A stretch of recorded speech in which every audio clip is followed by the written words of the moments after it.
дарси аввал дар бораи функсияи ибтидоӣ гап зада будем. Чӣ буд функсияи ибтидоӣ? Мо бояд баръакси ҳосила бояд равем.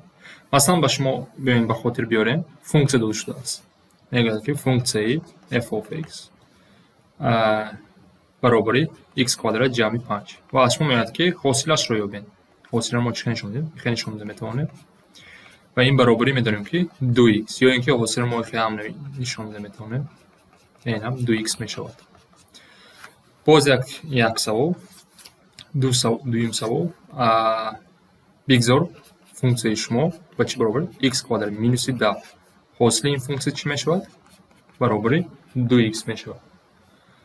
акнун аз мо функсияи ибтидоӣ вақте ки мепурсам, аз мо баръаксашро мепурсам.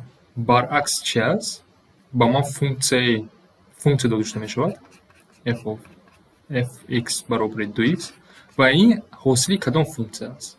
чӣ ки мо бибинем, нигоҳ кунед, x квадрат ҷамъи 5, x квадрат минус 10 ҳосилаҳошон якхела аст.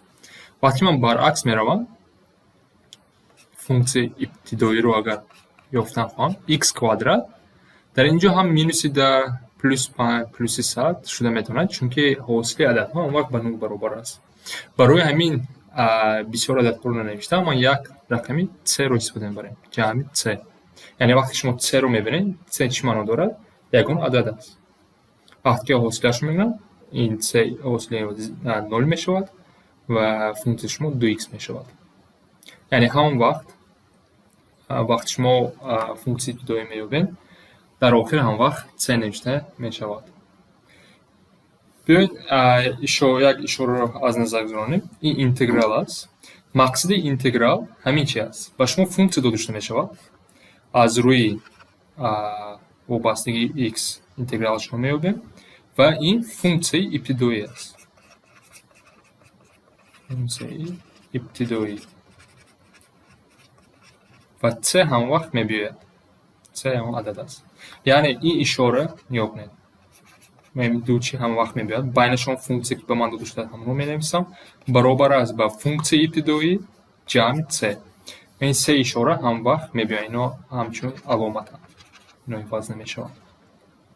ва шумо агар шумо масъала медиҳад ки функсия дода шуда функсияи ибтидоиро меёбем ва функсияро мегирем ба инҷо мемонем, ибтидоиашро меёбем. яъне интеграл баръакси ҳосила аст. биёем аз рӯи қоидаҳо равем. акнун қоидаҳои интегралро аз назар гирем. дар китоб бисёрам бо теорема ё камтар ба фикри ман камтар мушкил фаҳмода истодагиянд. ман бо дигар роҳ равам. яъне интеграл явро номашро гӯем ва номи вай интеграл аст, баръакси ҳосила. аз рӯи қоидаҳо равем. якум қоидаро ба вуҷуд биёрем. якум қоидаи интеграл. агар шумо интеграл ягон адад аз рӯи x иваз шуда бошад, интеграли ин ҳам вақт мешавад ax ҷамъи c. c ҳам вақт мебиёяд. яъне ин чӣ маъно дорад? ба хотир мебиёрем. ҳосила чӣ буд? агар функсия ба шумо 5x дода шуда бошад, ҳосили ин функсия ба 5 баробар аст. ё агар ба шумо функсия дода шуда мешавад минуси 10x, ҳосили ин функсия минуси 10. агар ҳосилаи функсияи шумо як адад бошад, баръакси он аз кадом функсия омадаги, ин ҳам вақт x мебиёяд. яъне агар ман инҷо фаромӯш кунам ҷамъи 3 монам, минуси 4 монам, ҳосила минуси 10 ва 5 мешавад, ифаз мешавад. яъне ин ададҳо ки бисёр ҳастанд, ҳамашро умум мекунем ва c мегӯем. биёед ин якум қоидаи мо шавад. дар бораи якум қоидаи мо як мисол кор кунем. чӣ мешавад? бигзор шумо инро дида бошед. ин чӣ маъно дорад? ба шумо функсия дода шудааст, функсияи 5 ва аз шумо мехоҳад ки функсияи ибтидоиро ёбем. функсияи ибтидоӣ аз рӯи қоида 5x ҷамъи c. ё ин ки бигзор чӣ бошад? 100 dy бошад. функсияи шумо аз рӯи y иваз шуда истода бошад, чӣ кор мекунед?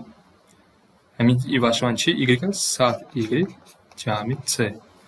бигзор масалан 40 d чӣ бошад? ягон хонача. як хонача дорем. интеграли ин чӣ мешавад? 40 хонача ҷамъи c. албатта ин хонача барои фаҳмондан, яъне x y чӣ ки биёяд, аз рӯи ҳамон меравад. барои фаҳмондан барои мисолро навиштам. биёед якум қоидаи мо дар бораи интеграл ҳамин шавад.